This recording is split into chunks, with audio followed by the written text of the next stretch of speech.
The most important meal of the day, second breakfast. Hi, everybody. Welcome back to another Second Breakfast podcast. I'm Andy Roth alongside Phil Duvall. Say hi, Phil.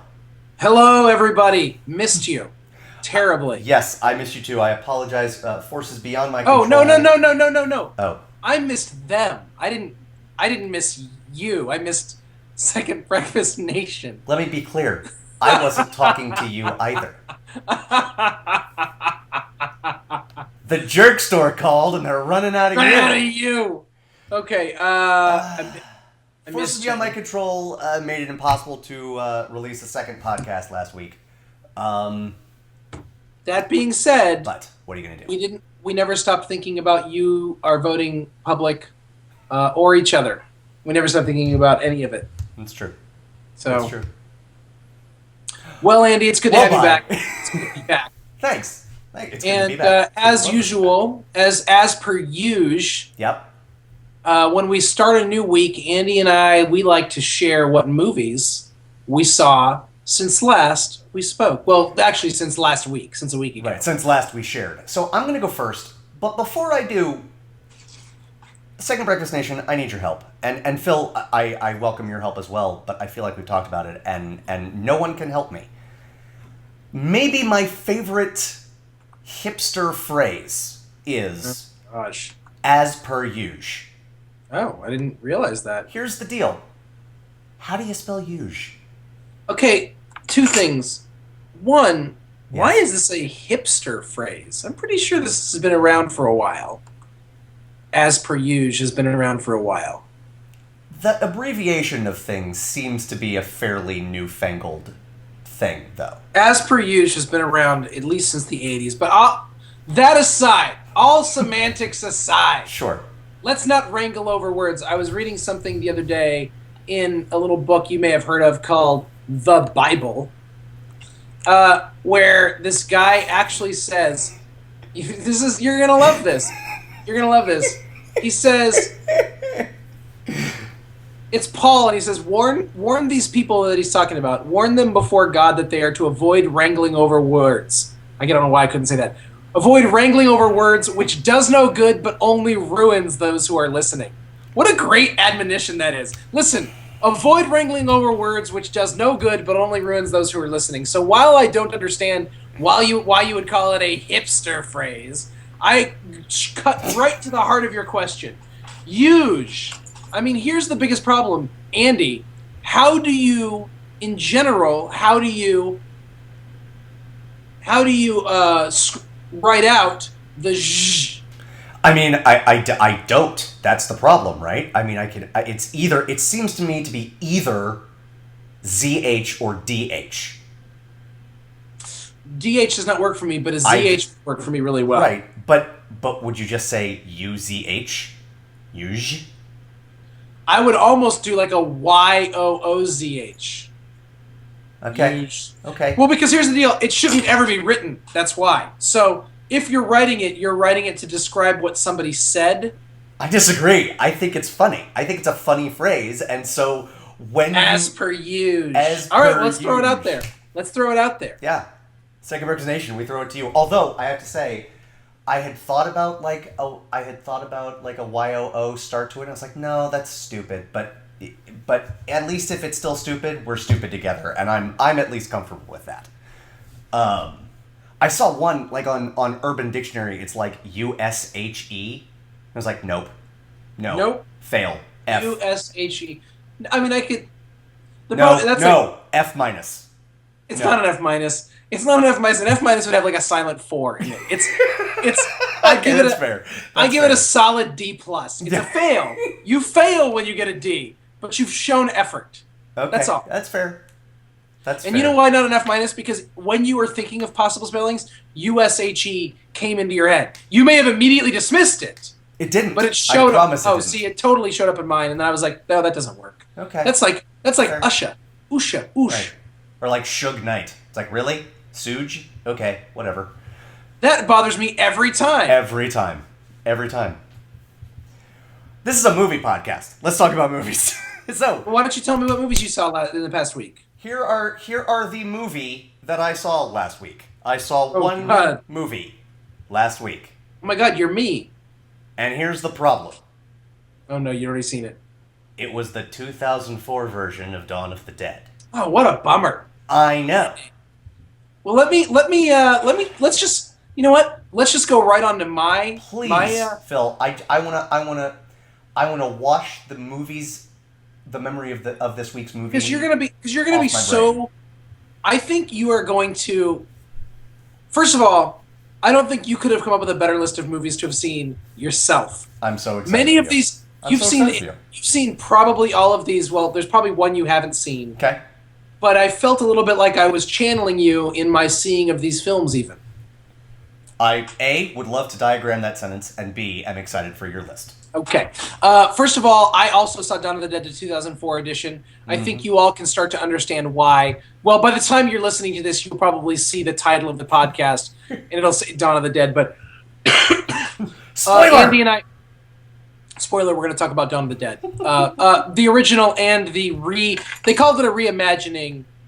That would necessitate a lot of imagining. Or any imagining, really. No, I'm going to give some imagining. I'm going to be slightly generous. But I hear you. But I'm with you. Okay. Sure. I didn't hate the 2004 Dawn of the Dead. No, but that is pretty much the best thing I can say about it. I didn't hate it! Exclamation point. Tagline! Poster! Put it on the poster! Okay. Continue. I saw a little film by the name of Killer Joe. Was it your first time seeing it? Yeah. Hell yeah. Yeah. Here's what's interesting about Killer Joe. For those of you who don't know, Killer Joe is a Matthew McConaughey film? Wow. It's a starring vehicle for Matthew McConaughey that also has that guy. It's like Adrian or Andre or Emil what's that Hirsch? guy's name? That's the one. Emil Hirsch and Juno Temple, Gina Gershon. I was trying to say Juno Temple's name, but all I could do was picture her, and it made words almost impossible. She is like a character from a comic book more than she is a human being. That's fair. And not the kind of comic book that a child should pick up and look at. All right. And it's got Gina Gershon, who is just her, and Thomas Hayden Church. It's a phenomenal cast. Yes. And I bring it up partially because last week Andy and I talked at length about a movie that infuriated us called Machete Kills. I'm done calling it Machete. It doesn't deserve it. Machete Kills. It takes too long and has too many hard sounds. And the problem with Machete Kills was that it tried to be an exploitation flick but was just a terrible movie. I think Killer Joe is an example of a really well done exploitation flick. Well said. Well said. I agree. Is it a great movie? No. But after it was over, I could have said, man, that was a great movie. Yeah. Was it a great movie? No, but it was a great movie. Yes. I don't know if that doesn't make sense to you, call me and I'll explain, but that should kind of, there's a movie you're like, man, that was great. Yeah, totally. And then you're like, are you calling it a great film? Oh, Lord, no. Oh, Lord, no. Oh, Lord, I am right there with you. It's not a great movie, but it is a really, really well done B-flick. And I don't know how else to describe it. It's pulp. It is pulp fiction. It's not Pulp Fiction the movie, but it is which literally is both a great movie and a great movie. Oh God. Yeah. Yes. And I believe it was directed by William Friedkin. That's what I was going to say. William Friedkin. He puts his pants on one leg at a time. The difference is when his pants are on, he makes really good movies. Isn't he the guy who made The Exorcist? Yes. Say no more. And French Connection? Yes. And Sorcerer. It's not a movie I've heard of. It's Roy Scheider. It's based on a French film called Wages of Fear. Both of them are amazing. It's about these people who are hired to transport old, sweaty nitroglycerin through a mountain pass. And it is as intense as it could possibly be. There is a scene that sounds intense and crazy, by the way. Yes. He also made the movie Blue Chips. Just throwing that out there. Seriously. I just thought you should know. Right? And a movie that is impossibly dated, but is still a pretty good, like, police thriller, To Live and Die in L.A., starring William Peterson and John Paydow. Yes. Dated Look, because... here's the deal. Like, He's made not all of his movies are great. Let's put it that way. yeah, but but he's got a pretty good batting average. I'll put it that way. He's made enough movies that are ridiculously important. Yes, fair. That when he makes something, even if you choose not to see it, you need to decide whether or not you're going to see it. Yes. You need to like go, am I going to see this? Totally. Yeah, just real quick, just because I love this. To Live and Die in L.A. is like a hard-bitten, really gritty, like, police investigative drama. Yep. Where William Peterson, like, every fourth word out of his mouth is, unironically, amigo. All right. Look, amigo, I'm not going to lie to you. solve this case. I'm not going to lie to you. You had me at William Peterson. Sure. Who I have loved ever since, are you ready for it? Probably not. Young Guns 2. When he played Pat Garrett. Phil? I know. I was right. I wasn't ready for it. No, I mean, listen, I didn't want you to think that you were. One movie into your list. Killer Joe. What's next? Two. I also saw Dawn of the Dead, 19. Oh, can we not count that? No, I mean, it's a real movie. I have to count it for my I'll list. go down to 0 if it means we don't The have other to count thing, it. he was in Young Guns 2. Mm-hmm. Okay, back to my list. By the way, that scene in Killer Joe that heavily featured a drumstick, a chicken drumstick. Uh-huh. Ha. See, the thing is, I don't understand. I want people to understand. I am not recommending this movie to the majority of people I know. It is foul and exploitative and raunchy and seedy and has no discernible value in terms of its integrity, moral integrity. But it's a really well done movie, and Juno Temple was an aesthetic revelation. And look, man, it's part of my back. By the way, you know about... she's British, and she did a phenomenal job of playing American white trash. Yes. As much as I'm sick of Brits coming in and playing Americans, I thought she did a lovely job. Look, this movie is here's the person who wants to see this movie. All right, the person who listens to me, and now I think you, over the past few months, say how unbelievably talented and how hitting his stride and peaking Matthew McConaughey is. And this is part of it. He is magnetic in this movie. He is. Yeah. He owns it. He owns it. The man is a movie star and an actor. I can't say the word. I get trying so hard. And an actor. Yeah. Movie star and an actor. Yeah. And the second half of his career is going to be ridiculous. Yes. He's going to win. He is going to win Oscars plural. I'm saying it now. I love it. He wins this year. He will win this year. I hope so. Okay. Then another dirty movie I saw. Oh boy. The same day. Oh boy. I watched a little film called Hump Day. Have you heard of Hump Day? I have heard of Hump Day. I have not seen it. From the mumblecore sort of genre, which is a genre I actually don't understand the name of. It doesn't mean anything to me. Sure. Like, apparently it just means really talky movies that are fairly uneventful, but it doesn't... It's a dumb title for a movie, or it's a dumb genre. Well, because it's like... it might be a dumb genre, but the name comes from the fact that, like, it's improv dialogue, it's very, very low budget, and like, and when you say, like, that's uneventful, like, the plot doesn't shout, it mumbles. The dialogue doesn't shout, it mumbles. Yeah, I guess I hear that. It just... To me, we used to just call those indie flicks. Like, back in the 90s, there were a billion of them, and we just called them independent movies. Yeah. And that's what this reminded me of an independent movie. But think about the difference, and without having seen Hump Day, if it is in fact, and I that is what I heard, if it is in fact like a mumblecore movie, compare that to like Reality Bites. You know, it's different enough that I see the distinction. Is all I'm Reality saying. Bites to me was not an independent movie. It was a studio movie meant to look like an independent movie. But that's fine. You know what? I don't want to split hairs, Andy. I love you. Hump Day stars. I watched it because it stars Mark Duplass, Yes. who is now someone who I will seek to find things in. If he's in something, I will look and see what it is. Yes. This is a movie about two college friends. One of them is like the old troublemaker who comes into town and visits his married friend who's played by Mark Duplass. And they decide to shoot a porn together for a local porn film festival. Because, you know, That those happens. exist. Sure. A porn where the two of them, who are both straight, decide to have sex with each other and film it. Okay.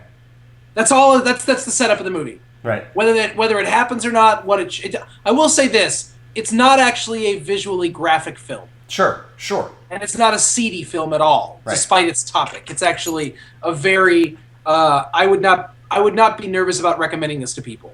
Let's put it that way, like I would with Killer Joe.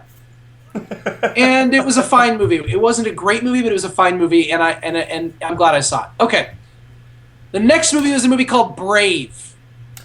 Lovely. It's a little Pixar film. It's from a little studio I like to call Pixar.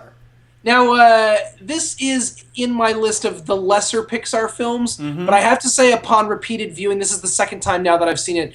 First time I've seen it since the theaters, and I think it actually improved in my estimation since the last time I saw it. That doesn't. There were a surprise me. lot of things I liked about it. Yeah. I think I'll probably end up owning it, and I'm really glad it exists. Yeah. Sure. So, well, you got a daughter, you know? Yes, and I think the hardest thing for me in the movie actually is the way the teenage girl acts, because she acts like a teenage girl, and it's a little bit like, oh Lord, This is what I'm in for. stop. Sure. The next movie I saw, by the way, Brave is really interesting because there is no romantic subplot Yeah. or plot, Yeah. and there's no bad guy. Yeah.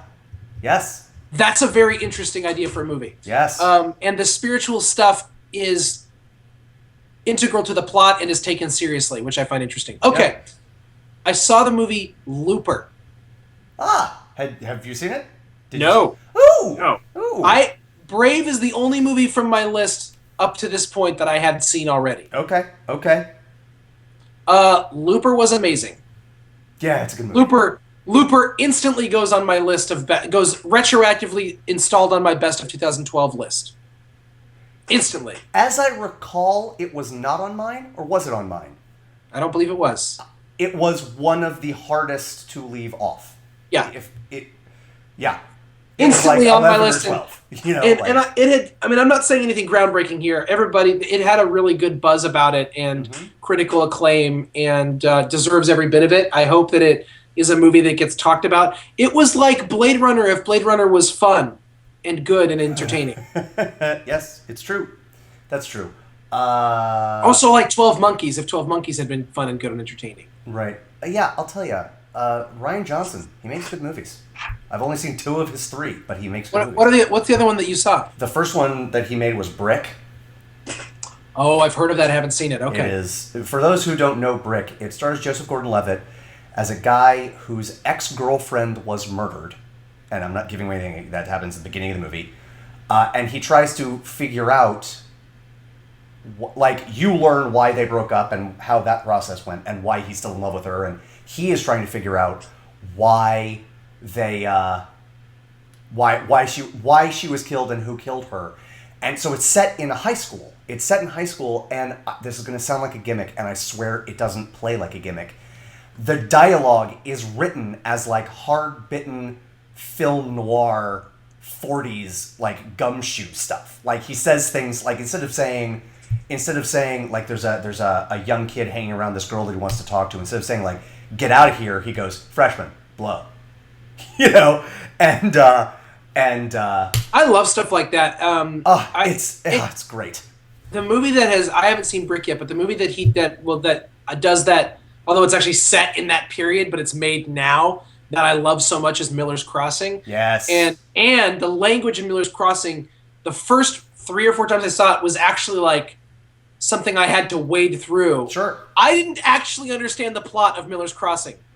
the first 3 times I saw it, Sure. and it didn't stop me from loving it. I was like, Right. I was a teenager just amazed that people could talk like that. Yeah.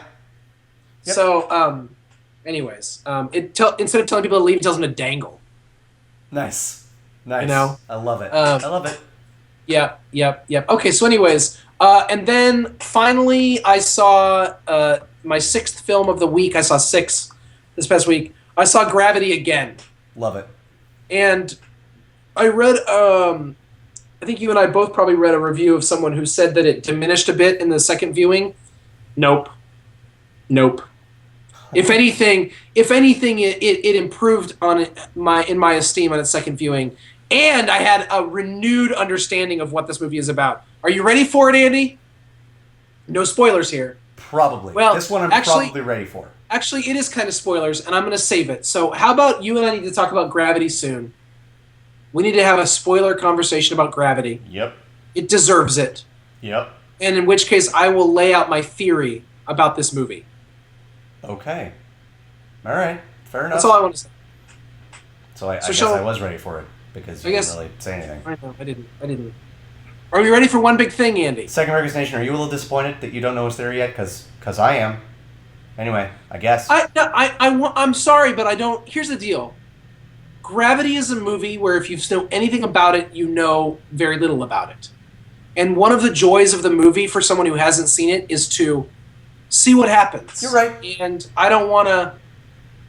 Even the one word that I want to say out loud will give away, in my mind, the ending. And I don't think anyone deserves that. It's fair. That's fair. Okay. Yes. So, one big thing. What you got? You go. Okay. So, as usual, as per usual, my one big thing comes from... See what I did there? I do. Wait. My one big thing comes from... Okay, good. My one big thing comes from movies that aren't on my list because I watched chunks of them. Okay. And I decided the way to decide, one of the ways to tell if you count this movie as one I watched all the way through or not is if I cried or not.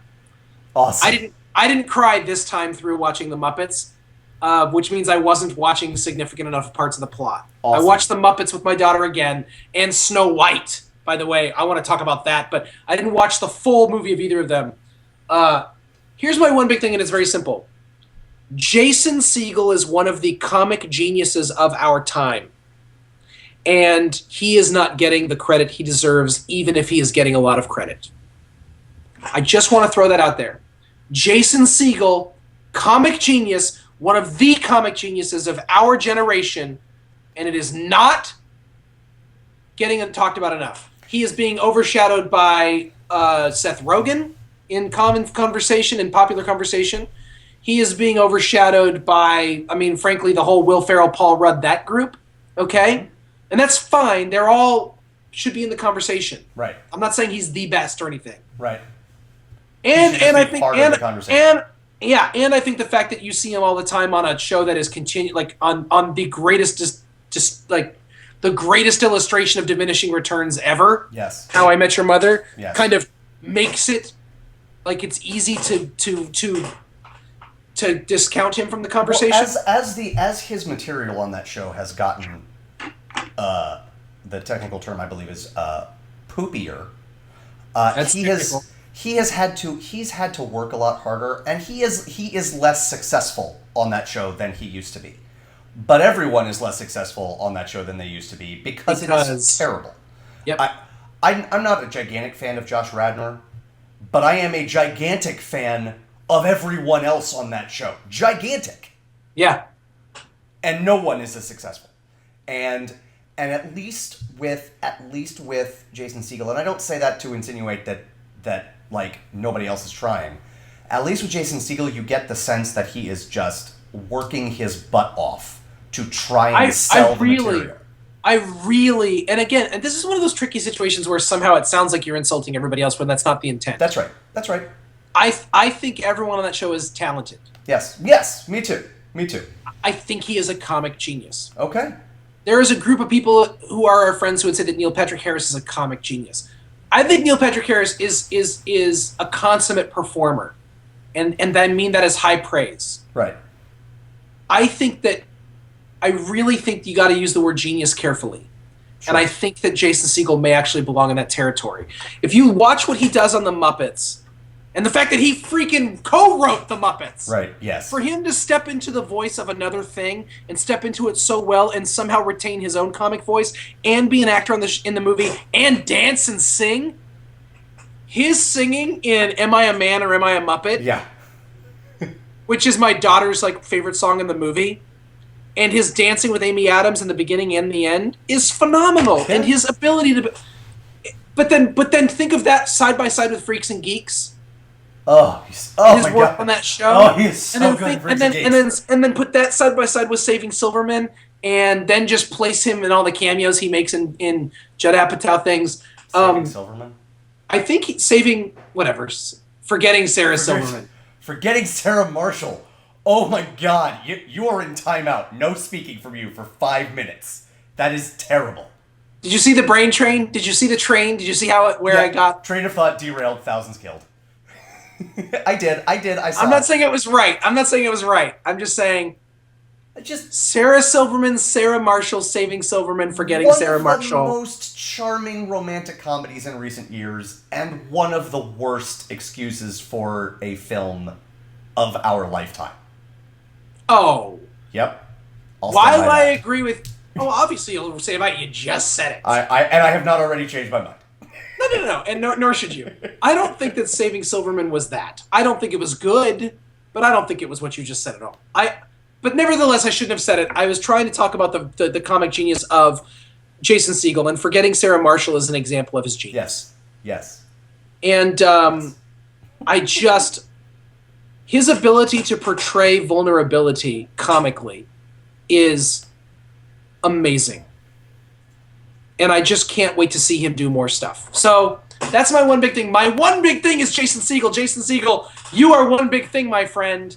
You're never going to listen to this, but you are the subject of my one big thing today. Because you deserve it. You deserve more than that, frankly. That's all. Andy, awesome. You may. I gotta be honest.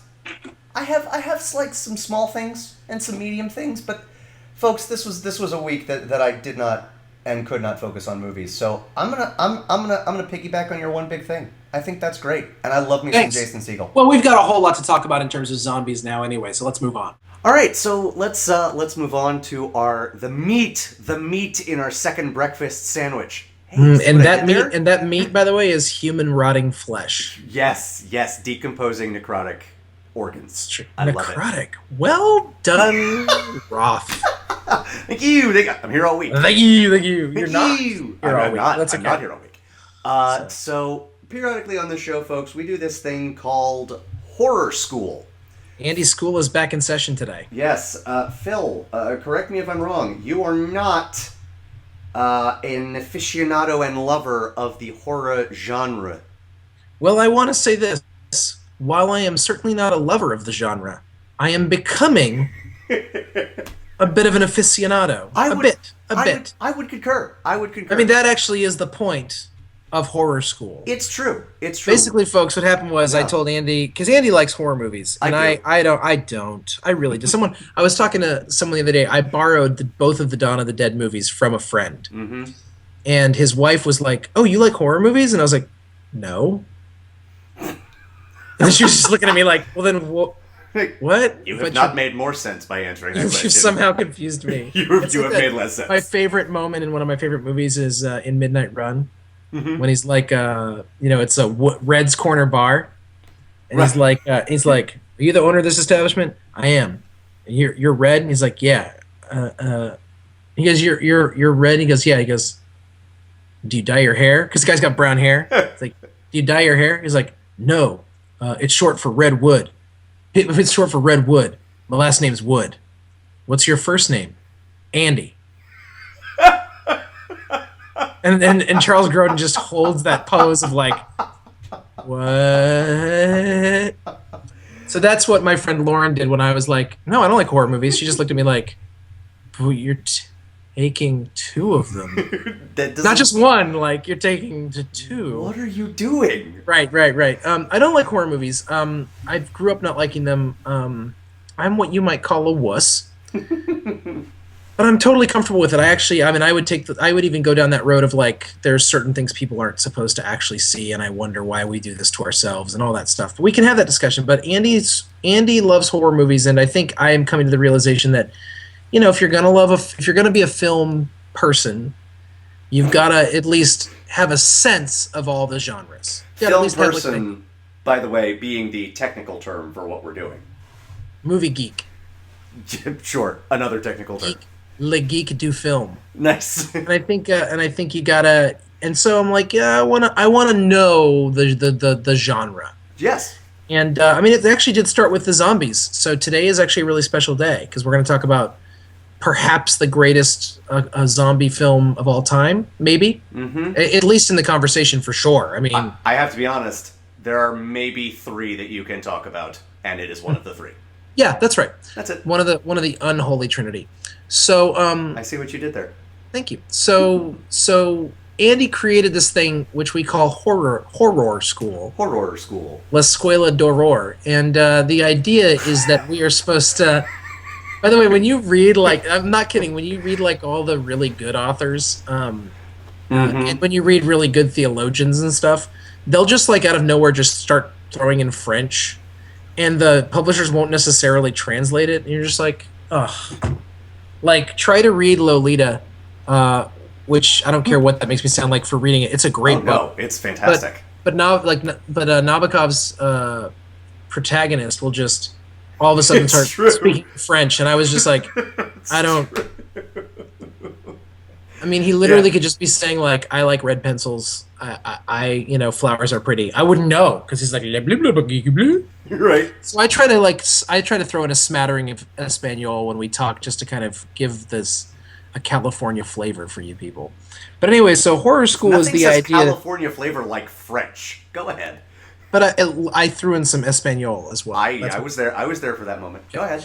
So Andy basically said he's just assigning me movies. This isn't like, hey Phil, how would you like to do this? No. He's like, Phil, you will watch this film, and I'm like, oh, okay. This was in my wheelhouse. I could handle what we did today. I could handle this. So, partially because I'd already seen Dawn of the Dead with you. It's true. So that made it a little easier knowing what I was getting. Although I hadn't seen it since I saw it with you. Sure, Zombie-Palooza 04, I think. It was or later 05. Than that. 04 was the first one, actually. So when were you living in Flushing? That's when it was. It was Astoria. It was Astoria, whatever. 06 or So then it was Zombie-Palooza 06. Yeah, that's it. It was 06. I remember now. I actually fulfilled a not lifelong dream, but movie fandom long dream earlier this year. Early this year? Late last year? Early this year? Earlier this year. Yes, thank you. I saw Dawn of the Dead on the big screen. Yeah. Oh man, it was awesome.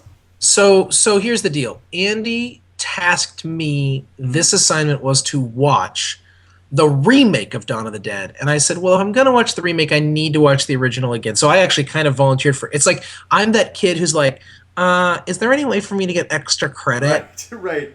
You only want us to watch one thing and do one assignment? If there were more kids in this class, I would have gotten a wedgie and a swirly. I know, right. While every spitball in the world is being prepped behind you. Yes. But so I watched the original Dawn of the Dead this past weekend, and then I just crushed out the remake last night, and we are going to discuss them. Yes, but you are leading this conversation, my friend. Yes, we are not, however, going to discuss them, the 1950s era horror movie, giant monster movie starring James Whitmore and a bunch of ants. My bad. It's okay. No, it's all good. I just love the way you said it. That is, by the way, them with an exclamation point, like right in the title. That's in the 1950s. That's how you knew they were serious, right? They had an exclamation point. It's not. Otherwise, it'd just be like, them. You know them. Right. No big deal. Objective, plural. Sorry. God, I don't know where that... I love everything you're saying right now. Like, I'm working right now with English, with the guy who has a PhD in English. I'm sorry. It's true. Are you really? I really am. I'm not really sorry. I am really working with it. Like, that's not part of it. I'm perfectly happy to be working with it. So, Dawn of the Dead. To fully elaborate on something I said a minute ago, there are 3 zombie movies that can be considered the greatest zombie movie of all time. And if you have an answer that is not one of these 3, you're wrong. Okay? I love you. I'm sure I love you because you know what? If you have taken the time to say X is the greatest zombie movie of all time, then I love you. Well said, Andy.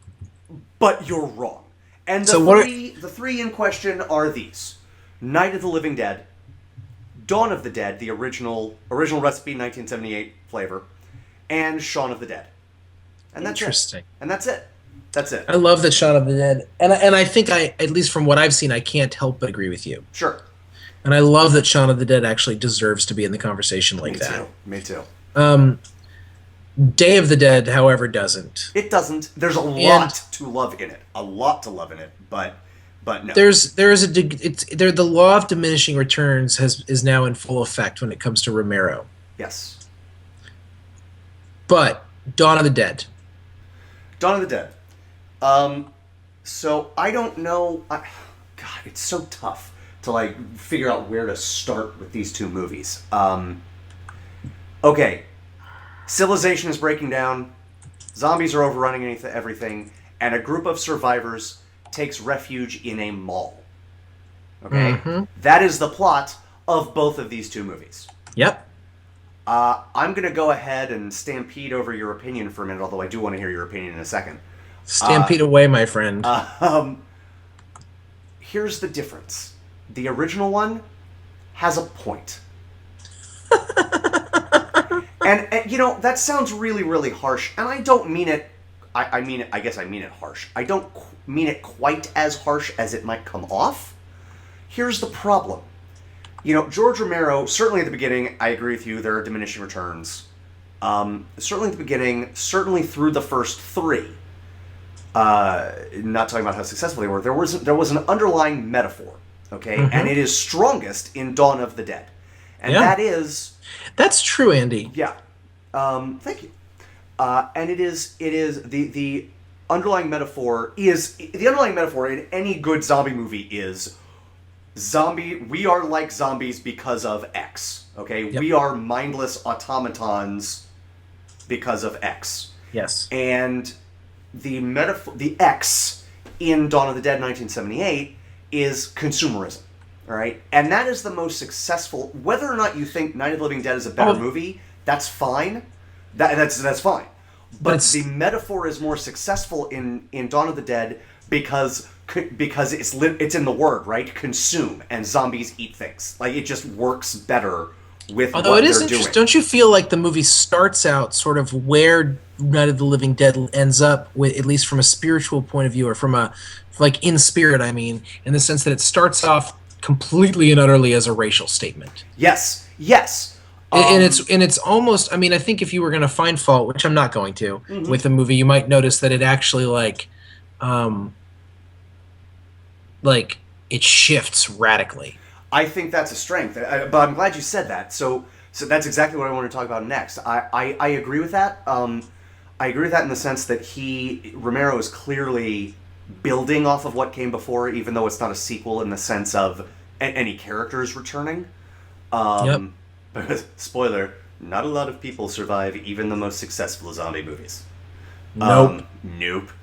The remake does the very thing, and it is not a bad movie. It's not a bad movie. No. It is scary, it is exciting, it moves, and that's fine. But it does the thing that every bad zombie movie does. Literally every bad zombie movie. Every single one. It makes the zombies the bad guys. The bad guys in a zombie movie are not they can't be the zombies, because zombies, spoiler, they're boring. Right? Yeah. Even well, so it tries to make zombies. them not boring. No, right. But no, I mean, actually, I think that's the problem. Is they're not real zombies in this movie is one of the many problems. Right. Yes. So okay. So are we getting all ready? Do we want to move on to them? Do we just want to talk mostly about the new one, or what do we want to talk about? Because I'm building some parallels here. Okay, build, and I'll sit. So sit on my parallels. That was kind of suggestive. I apologize. So, at the beginning and the end of Dawn of the Dead 1978, the bad guys are clearly human. Okay? They're clearly the humans. I mean, they're the bad guys who are inhabiting the apartment complex. They're the bad guys who are the racist cops who are trying to get the bad guys out of the apartment complex. And at the end, you have the bikers. The bikers who come in, they do nothing but destroy. There is no way for them, there would be no way for them to share the mall with the people who are there. There just wouldn't be. The three people who are left. There wouldn't be a way for them to share the mall. And so they make it so that no one can have the mall except for the zombies. But that middle section where the zombies are ostensibly the bad guys, that isn't what's happening at all. What we are seeing, what Romero is doing, and if you think I'm acting all highfalutin about a zombie movie, I am, but the point is that you can do that with this movie. What they have done is they have seen the collapse of civilization, and they are rebuilding that civilization. But they're not rebuilding it the same way. They're rebuilding it in a way that works. In a way that works for them. Okay? That's what's happening in Dawn of the Dead 1978. And it is helped by the fact that the zombies move slowly. Okay? If the zombies move slowly, what happens is the entire movie is allowed to breathe. Yep. And characters are allowed to breathe and become fully fleshed out, even if, spoiler again, maybe they're not being performed by the most talented actors in the world. Mm. In the remake, in Dawn of the Dead 04, the problem is when you have fast-moving zombies, I have finally figured out what bothers me about fast-moving zombies, okay? There is no way for fast-moving zombies not to be the bad guy, because they are always the thing that must take the front of your brain. Right. Because you have to run away from them at all times. At all times. And there's no real opportunity for them to quote unquote sneak up on you. Right. The way that, because you can hear them coming. That's right. That's right. And there's no real yeah, it's just, I don't even know where to start. First of all, I agree with you completely. I think fast-running zombies are an interesting horror movie villain. Yes. Yep. But the difference between, you said it in one way. Let me Dawn of the Dead in the remake. Let me say it another way. Please. But I agree with you. But the difference, you said it is that it's about something. But what Andy's trying to say is, Dawn of the Dead is primarily a message movie. Yes. That uses horrific imagery to make its point. Yep. The horror that is used is trying to show something horrific about humanity. Yes. The level, and the thing that I keep being left with is, even as I watched it, there were times, as I said when we talked about it earlier in the week, there's parts of Dawn of the Dead that are boring. Yes. And some of that I think is intentional. Some might not be. Some might just be dated. Not all the acting's great, all this and that. And the quality's not as, the quality of the second one is much higher. The acting is, the actors they have are real actors. Yes. The effects they have are real, blah, blah, blah, blah, blah, yes. blah, blah, blah. Oh, that's true. The blood looks like blood rather than like red paint. Yep. But the zombies look like zombies rather than people painted blue, inexplicably. What a weird decision. So I don't even know. I've seen it so many times now I don't even notice. But they are just dudes painted blue. Well, a black dude painted blue with an afro isn't a really interesting decision to make. It's that's right. That's right. I don't know what else to say. That's right. But anyways, and by the way, we should talk at some point about George Romero's just total fascination with making the black guy the hero in all of his movies. Yes. I'm not against it. I'm just interested in it. Mm-hmm. The first time you're like, all right. The second time you're like, ah. And then by like Land of the Dead, when it becomes that the good guy is a black zombie, it's like, calm down, George Romero. Just settle down. But anyways, even though these two things are true, awesome. The original one is a movie that is trying to make a statement. Mm-hmm. It is, I would consider it apocalyptic prophecy. And yet, or an apocalyptic prophetic message, and if you want me to get into that later, I can. But the point is, it's got a very clearly stated and particular point of view and a statement. George Romero is trying to say something about the world and about America, and he's using a horror movie to do it. Yep. Night of the Living Dead's a horror movie. Yep. That's it. It's just a horror movie. It's about being scary. I mean, it uses some of the things, but it tries for little bits to be. Here's the deal. I mean, it's Zack Snyder. Zack Snyder, folks, is the guy who made 300. Wait. Hold on. I'm not sure if you misspoke or what. You said the remake of Dawn of the Dead. Okay, I think you said Night of the Living Dead. Well, I'm an idiot. Okay, no, it's cool. The remake of Dawn of the Dead is just a horror movie. Yep, that's right. That's all it is. Yep. And whether it's good or bad actually isn't the point. It's that it's decided to be just a horror movie instead of trying to say something about our culture. What's more is it has moments where it actually pretends that it's making statements about our culture. It does some little things with like fundamentalist Christianity. Right. But I'm not, and again, look, I know I'm overly sensitive to this stuff as a Christian, but listen, as someone who is not only a Christian but is basically a professional Christian, like I will take issue with all sorts of Christians. Like I'm on board with being critical of Christianity when necessary, or with the Christianity as it's represented by a lot of modern churches. Sure. This is such a half-assed approach because it only does it for 2 different scenes, and neither of them really, like, they use a cameo with the guy from the original and he gets to say the same lines. Right. But you remember in the original when he says "Hell is too full, then the dead walk the earth," he's quoting his voodoo granddad. Yes. My grandfather was a voodoo priest, and he told me once, when there's no more room in hell, the dead will walk the earth. It's spooky. Yes. And it calls back to the fact that zombies, like the whole idea of zombies, basically comes from a voodoo, even if it's the bastardization or a sort of adaptation of a voodoo ideal idea. That's right. And what this one does is it uses the same lines and has the same guy say it, but it's really just to make you like reminisce. But it's said by an actor who's playing an evangelical pastor. Yes. The problem is when evangelical pastors get all crazy, they get all crazy like quoting the Bible to mean whatever they want it to mean. Right. But this wasn't quoting the Bible at all. This was just him saying some stuff that sounds cool. Yeah. And then just saying and then blaming the things that evangelical Christians blame for the downfall of the world. And that's fine. There's some level of potency to that, but it's it's the difference between coffee and Sanka. That's really it's well said. And then it just drops it. Yeah. Real quick. It's not really about any sort of thing. Agreed.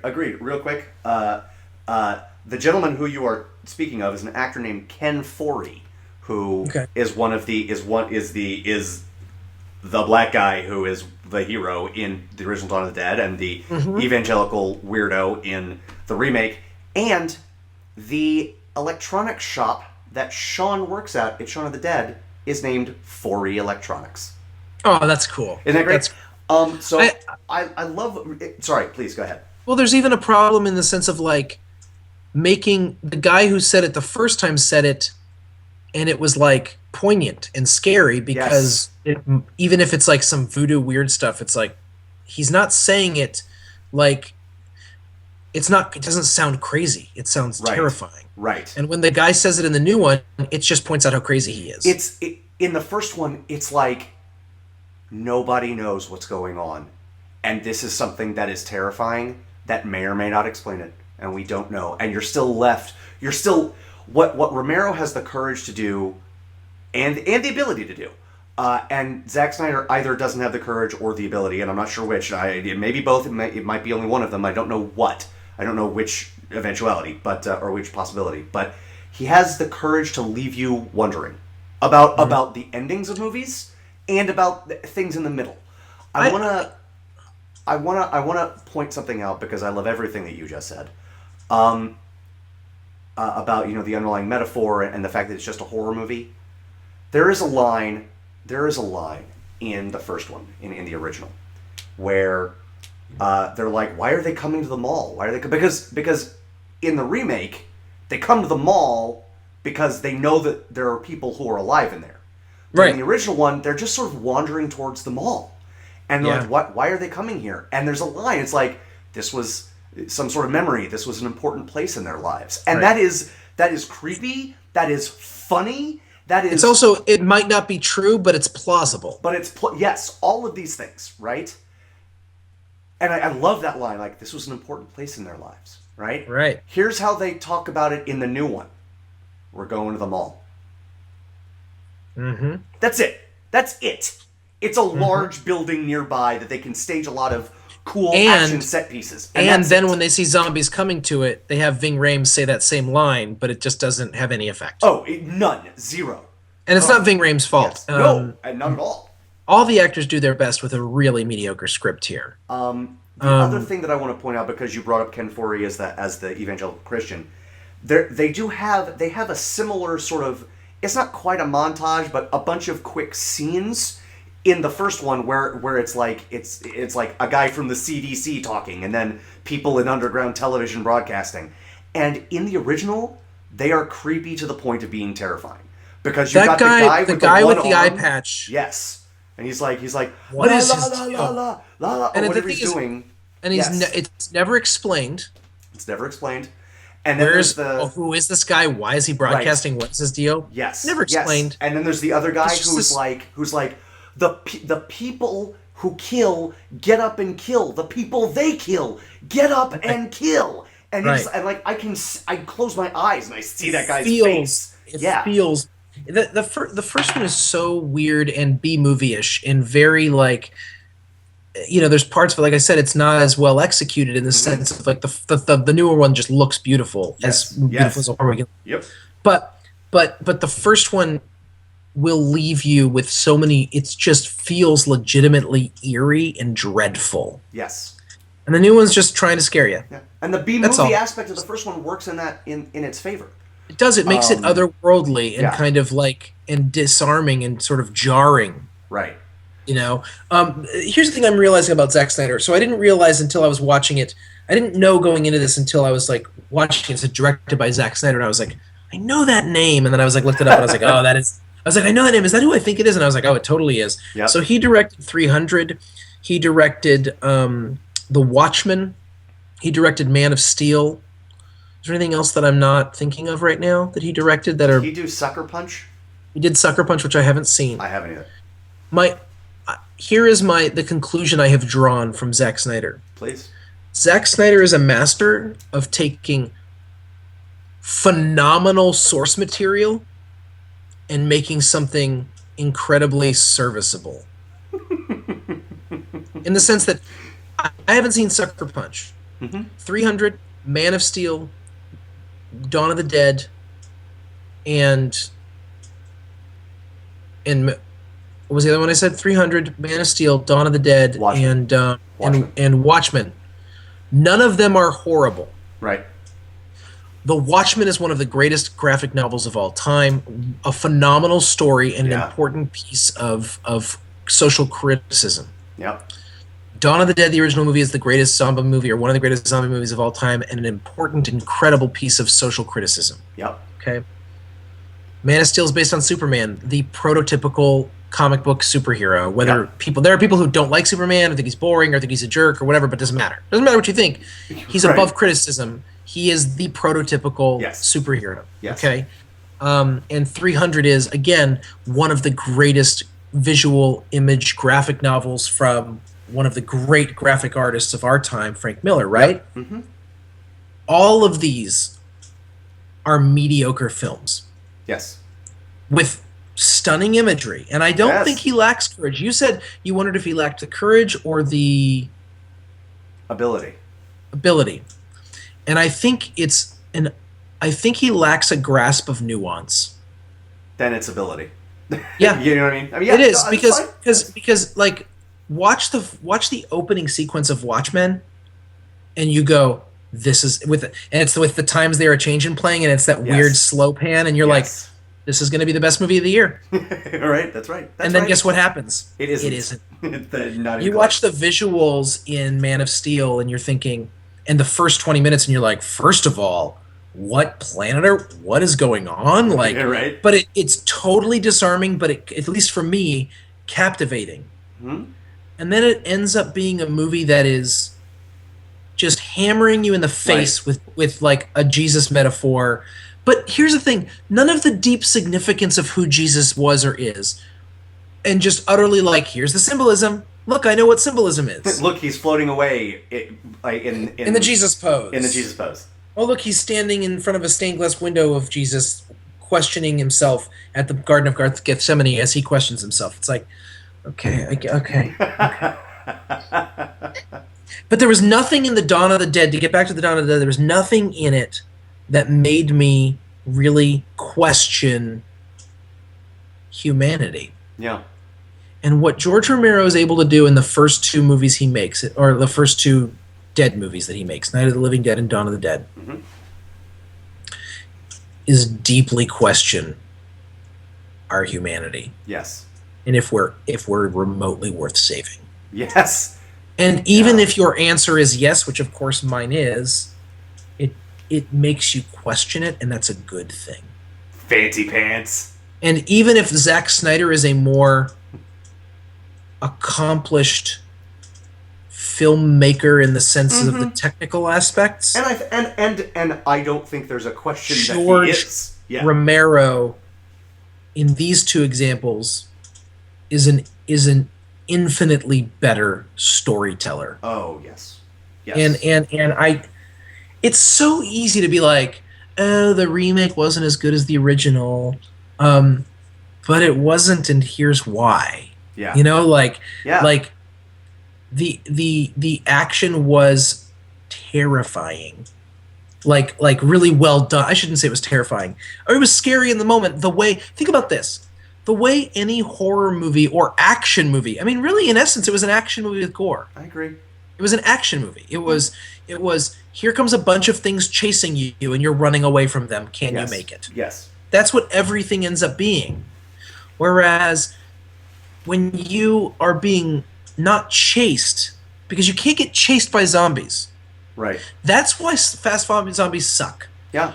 You can't get then the only thing that's scary about it is that it's something that looks like a person and it bites you. Right. That's the only thing that's really scary. Right. What's terrifying about it, you've said this before, but like, let me say it my way, because your way is really fantastic, but it's your way. Yeah, please. I think my way is like, you can't get chased by zombies. You can be inundated by zombies. Yes. All of a sudden, no matter how slowly something creeps up on you. Like, my room is such a mess right now. And I'm one of those people who gets depressed when his room is messy. Mm-hmm. I don't necessarily actually clean it. I just sit and sulk. Sure. But we'll clean our room, and then there'll be a sock on the floor. Yeah. Whatever, it's still a really clean room. Yeah. Like, who cares? It's just a sock. Yes. And then there's a sock and a pair of pants. I can take care of that. Maybe I'll throw them in the corner, and I'll deal with that pile tomorrow. But it's not that much stuff. My room looks really good. We even made the bed. 7 days later, the bed can't be made. There's too much stuff all over the place. The friggin' fitted sheet is coming up. Like, I'd have to completely redo the whole bed. There's piles of clothes that I have to shift around. The clean clothes have dog hair on them now. Like, and I can't tell the difference between the clean clothes and the dirty clothes, and I feel awful. And you don't know when it flipped. You don't. There's not a moment. And that is how zombie movies work. Yes. Yes. This is, here's a bunch of crazy rabid people running after me. Yeah. Is that scary? Yeah, it's scary. Sure. But here's the difference. Is it scary in the world? Only in the same way that, frankly, Dracula's scary, or like it's a fantasy. Right. Like, or it's scary the way any horror movie is scary. Right. The reason that Andy and I and the people who like zombie movies like zombie literature, for a lack of a better term, or the zombie trope, is that it doesn't necessarily scare you or startle you, although they can do startling. They do startling. Right. Yes. So much as just fill you with the deepest sense of dread imaginable. Those are literally the words that were going through my head. I've never loved you more than I love you right now. Have all my babies, Andy. You know what?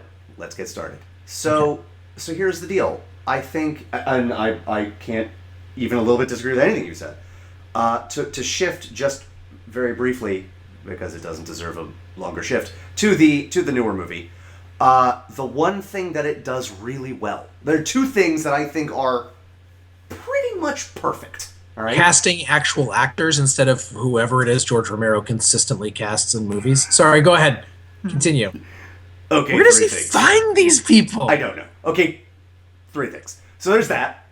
Nobody expects the Spanish Inquisition. The first 10 minutes, everything before the credits, are legitimately terrifying. Bugnut's insane. And terrifying in a way that makes you think there might be an underlying metaphor here. Like the pullout of like the cookie cutter ranch houses is really effective. And then like you zoom in. I actually can't remember if it's before or after that pullout, but like the little girl on the roller skates that turns out to be, the angel of death the next morning. But that is really, really effective. And like the weird, like when she's talking to the girl, she's in a car and like, all right, watch, I can skate backwards. It's like the lighting is weird and it's really moody and it's really well done. Up until the start of the credits, which is about 10 minutes in, and I love how long they take with what is functionally like the Saturday Night Live cold open. Like it is so long Well said. before they say Live from New York Saturday Night. The other thing they do really well, like well to the point of being perfect, is the relationship between Ving Rhames and the gun shop owner Andy. Yep. It is, Beautiful. but it is beautiful. It is well done. It is haunting and scary. But it's only in a horror movie way. Like what that is contained within a larger movie that is a perfect short film, which is a horror movie. It's a perfect horror movie trope. Yes. But again, it's just a horror movie. But it's not trying to. It's like tennis and table tennis. Like it's yeah. It okay, seems so that's like it's two doing the things. same thing. Is it just those two things? Those were the two things. Yeah, those are the two things. The third thing is the casting, real acting. Right. Sarah Polley is one of those actresses who, first of all, is a really good actor. Agreed. Have you ever seen? She was in a movie, The Sweet Hereafter. I haven't. I need to. Okay. Can we watch that together? Because Sure. I need an excuse to watch it again. Okay. That was the movie that introduced me to Ian Holm. Ooh. Okay. And having never seen him before, I was like, oh, one of the greatest actors I've ever seen in my life. Sure. It's a mesmerizing film that I've only seen once, and I'm ready to see it again. I'm on board. She's fantastic. Absolutely. But I need to figure her out. Okay.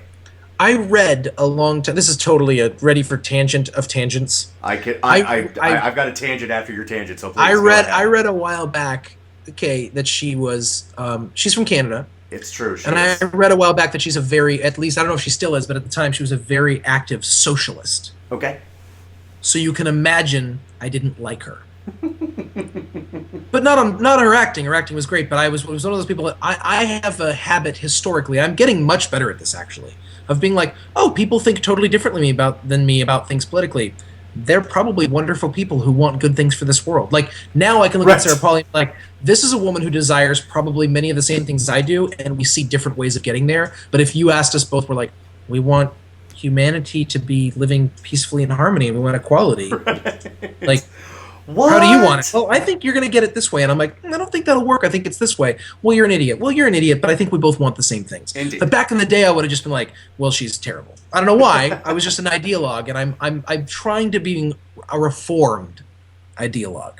But anyways, I love it. my point is, but the funny thing about me with socialists is even if I immediately write them off on one level, I at the same time also take them incredibly seriously. Okay. I'm the same way with atheists. People who fundamentally oppose the way that I am about something, instead of dismissing them, I kind of go the other direction with it. And I've always been like this, where I'm like, I really want to pay attention to everything they think, because I always want to make sure that I'm addressing my counterpoint. Well, like, I don't want to dismiss or ignore. I always think like, no, you should have the best possible understanding of the people you disagree with. You know who you remind me of? The perfect analog to you right now. John Bon Jovi? Oh, sorry, go ahead. Who? Socrates. Oh, thank you. Socrates. I'll take that. Or I don't know. I've never read any of his stuff, but I'll take that. Or shall we say, not Socrates, but the Socrates that is forwarded by Plato in Plato's writings. If you read Plato's Republic, Socrates is like like Socrates is like he's like a hockey goalie. Like people are firing shots, and he's like, okay, I'll defend here now, and now here, and ping ping, and there's not a weak slap shot in the bunch. He's like, I'm going to come out on top, and yes, it's being written by Plato, who was Socrates' student, and obviously Socrates is going to win, but he doesn't take it easy on it. Right. You know? Right. Yeah. So, and because there is a reason that Plato's Republic is still the most important piece of philosophical work in the history of humanity. I take this as a compliment. Indeed. I take that. So the point is, I take her really seriously, but then you look at her filmography, and she does stuff like this and Splice. It's true. But the thing is, she's good in everything she's in. You're right. She's also, and because I'm sorry that I'm a male and I have to say things like this, but like, she's really attractive, but but she's not going to be cast, and probably she doesn't want to be, but she's not going to be cast as the blonde bombshell or the femme fatale. Yep. But she has this magnetism to her that I find fascinating. I guess what I'm saying is I would watch every Sarah Paulin movie if you asked me to. There is a show that I know that I have mentioned to you. It starts in season 1, and it's a Canadian TV show. It starts in season 1 with Rachel McAdams, and season 3, Sarah Pauli's in it. Okay. It's called Slings and Arrows. It follows a Canadian Shakespeare festival. You finally got me interested in this. Yes, because very very. Why didn't you just tell me a long time ago Sarah Pauli was in it? I would have cared. Because I didn't peg you for a Sarah Pauli when Rachel McAdams didn't work fan. Fair enough.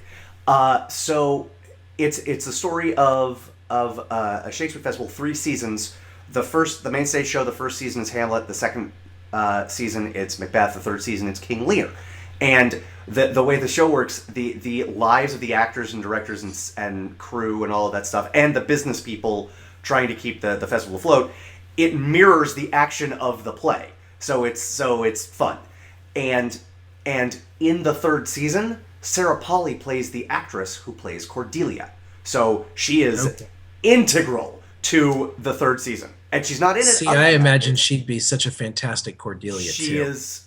It's Rachel McAdams is. See, now this is beautiful show. Beautiful Rachel show. McAdams is such a perfect person to be cast in all these romantic comedies, and I don't mean that as a slight. Sure.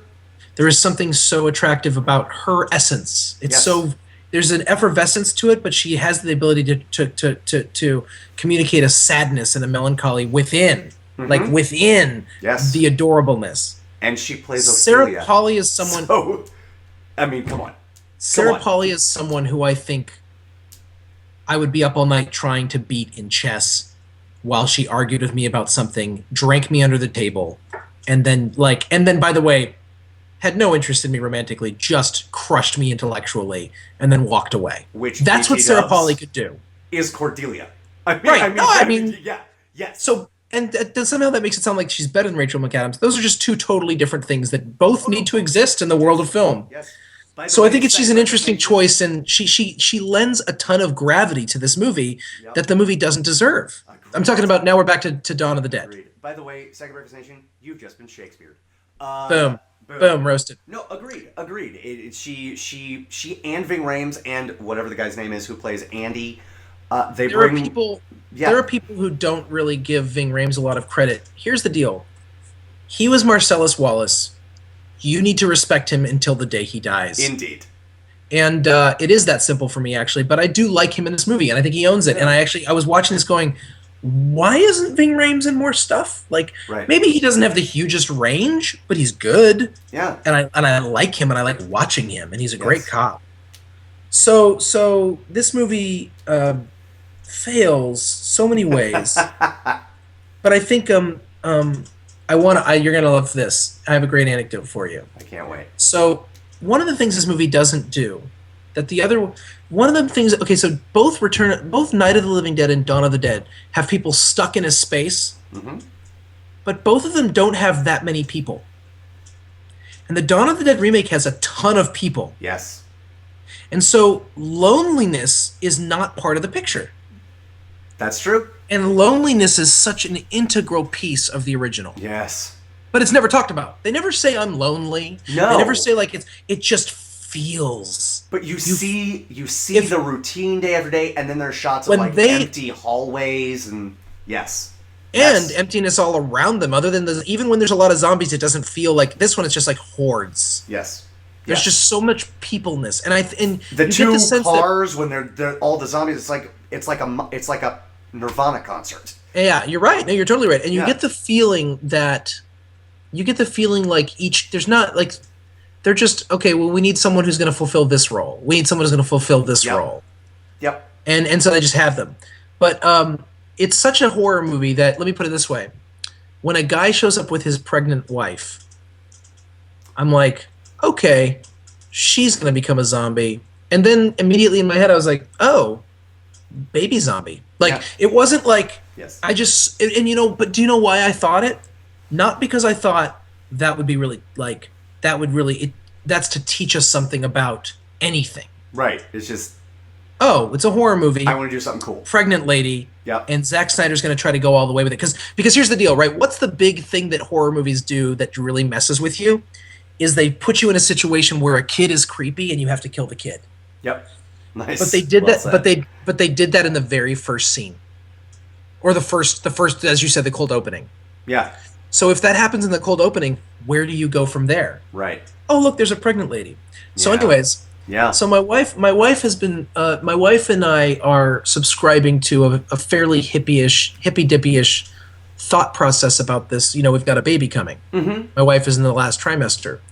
And we subscribe to this, you know, whether it's dumb or not, I don't really care what you people think. We think it. We're trying to not, like, fill my wife's head with a lot of violent imagery. We're trying to keep things, especially things that have to do at all with pregnancy and birth, positive stuff. Just Woof. positive. Sure. That wolf isn't to that. That wolf is to. Do you know what I'm about to say? Right. Well, so this movie starts, and I said to my wife, I'm like, you're not going to want to watch this. Period. Like, you're not going to watch it. You don't want to watch a zombie movie. You don't want to do this. She watches Walking Dead with me, but we haven't seen the new one. We're probably going to wait on it for a while just because, again, you don't need that stuff in your head. Let's just watch comedies, and we'll watch it later. We'll watch it while you're breastfeeding. That'll make sense somehow.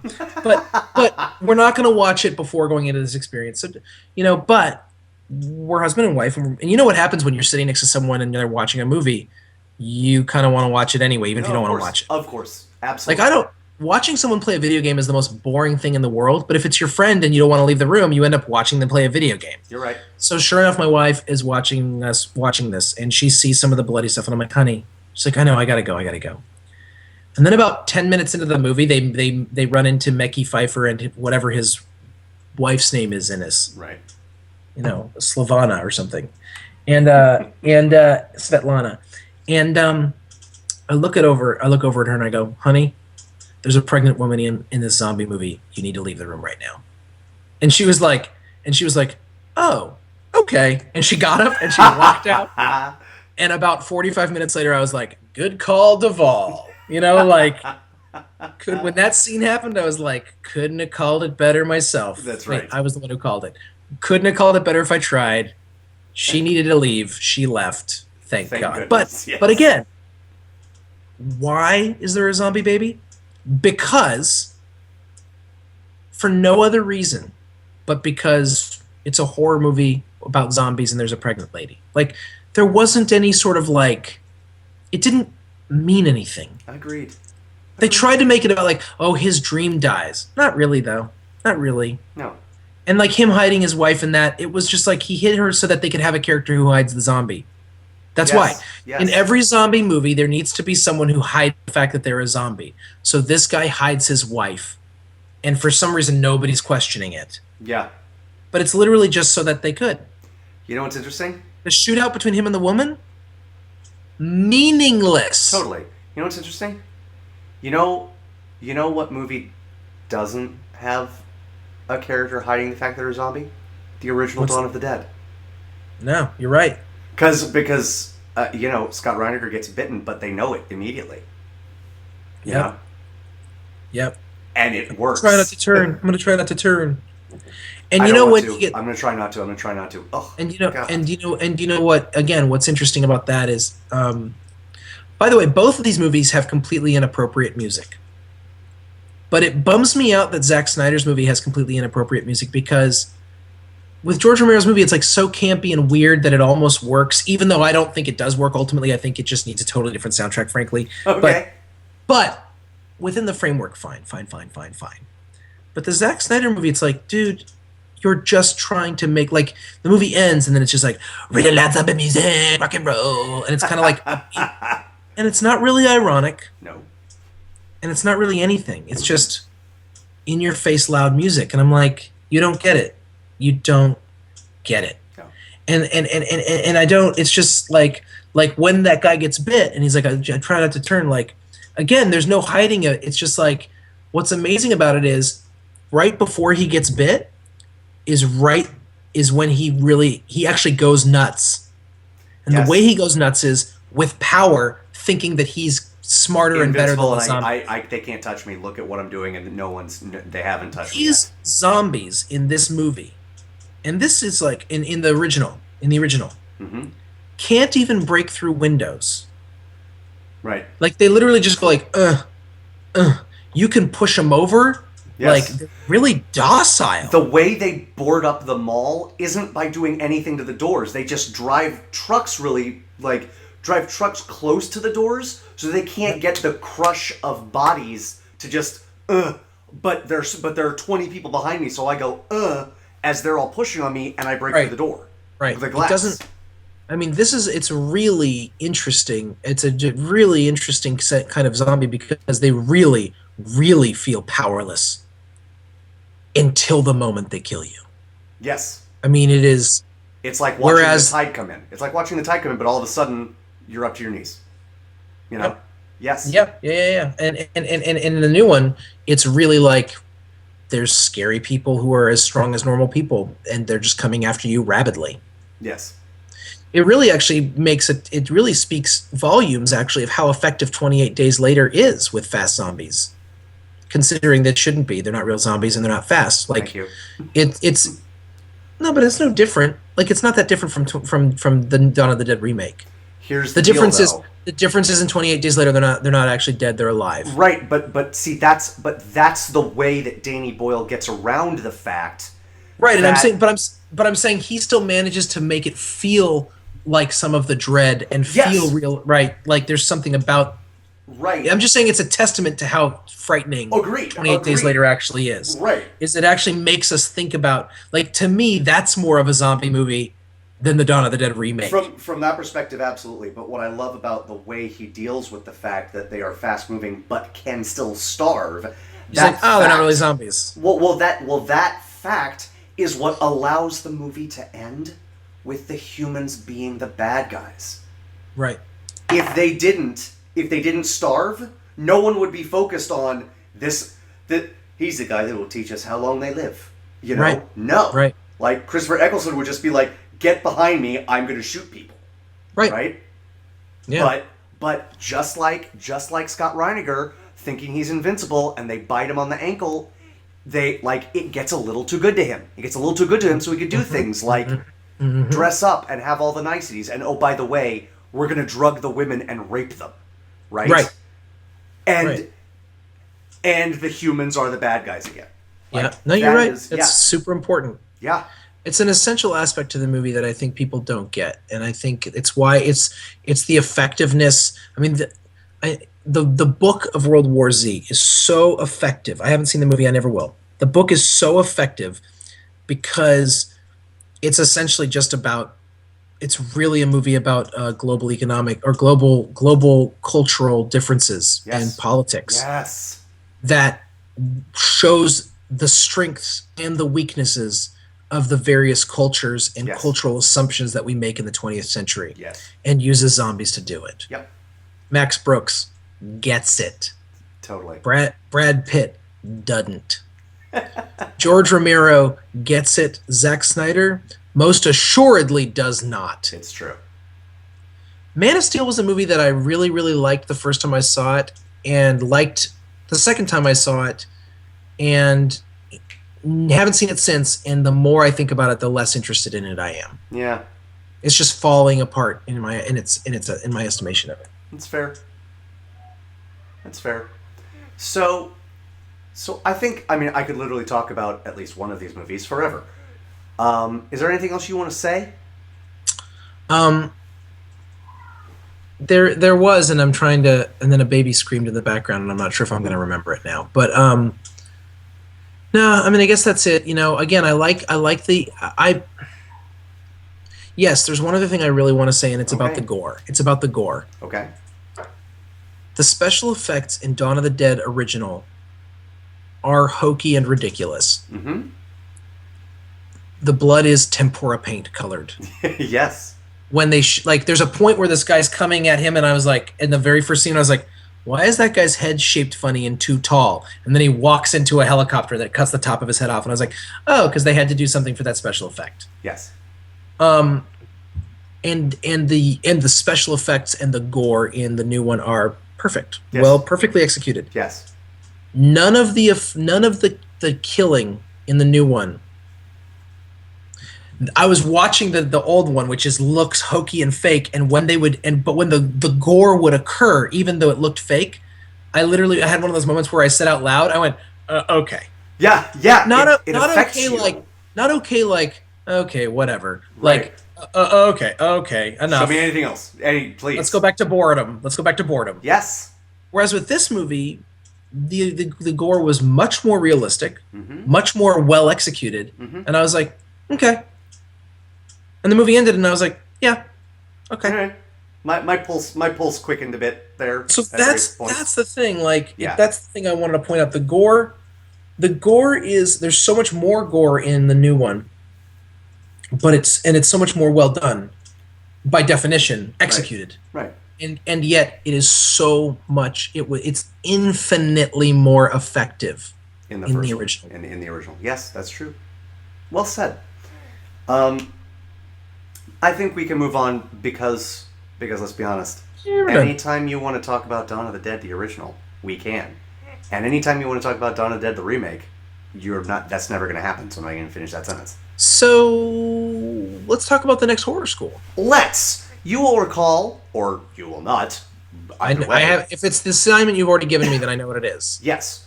I gave Segel Nation, I gave Phil actually 4 movies at once. And we're breaking it up into 2 because that's insane.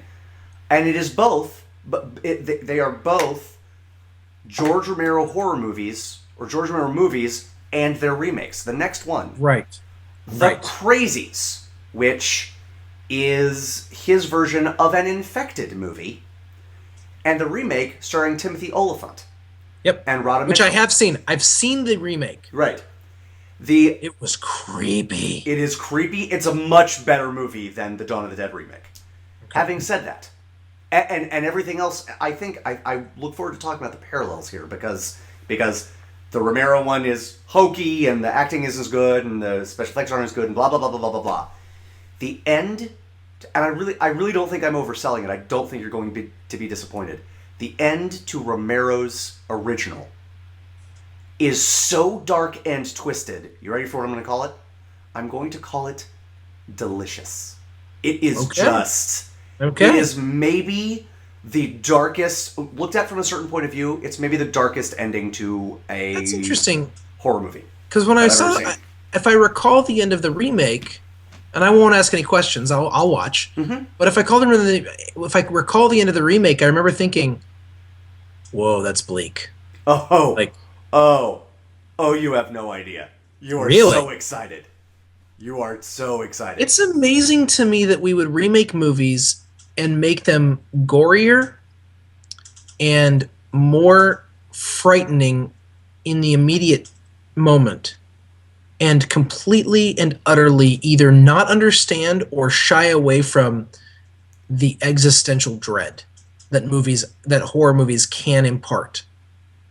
And we go back. It goes back to, like, you know what?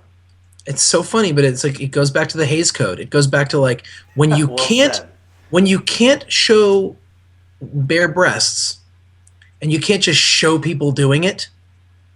How do you communicate sheer animal attraction? And you know what ends up? It ends up being sexier. It ends up being so, like, you're watching going, oh my gosh, you know, like, and you kind of feel like, am I watching this? Like, yes. Yes. And it's not that people weren't dirty back in the day, it's that they just had a sense of propriety. But so that there was a sense of forbiddenness and you were like, how does it walk this line? And it made you feel like, how is this being able to happen? Right. I've noticed on TV more and more, like on basic cable, they can show bare butts and they can say words that they can't say. And I mean, I was watching something the other day, and I think it was regular television. Okay. And they used the D word for the male anatomy to call someone that. And now listen, there's no one who thinks that word is funnier than me. I love that. It's hilarious. Indeed. But I remember thinking, if this is being used on national television, and I'm not like, oh, what's going on with society? I just remember thinking, if they're doing this on national television, where is there room for like trying to create this feeling without using it? Right. Right. There's something to that. It's and the so, Seinfeld thing. It doesn't bother me as a Jew. It bothers me as a comedian. That's right. That's right. right. It doesn't bother you because you're Now, a you're prude. It offended. bothers you because, like, And this offends you as a Jew? No, it offends me as a comedian. right. Right. It's not. You're not offended by the D word. You're offended by the fact that, like, well, great. Now we're headed for safe, sanitized pablum from here on out. You know, there was a point where they found out this. They decided for whatever reason that on basic cable you could use the SH word in specific contexts. Okay. And South Park immediately did an episode. I think it was called the SH word or something like that. Awesome. And they used the word in every context, and they made them. And in some of the cases, it had to be bleeped, and some it didn't, which is amazing. But then they said the word something like 158 times or something ridiculous in the 30 minutes. But what was amazing about it was the moral of the story, because, you know, at the end of what I love about South Park is that at the end, usually Stan, but one of the kids gets up and goes, you know, I learned something today. And then literally, it's like an after-school special through South Park events. But, like, the moral of the story ends up being, use the word. It's a great word.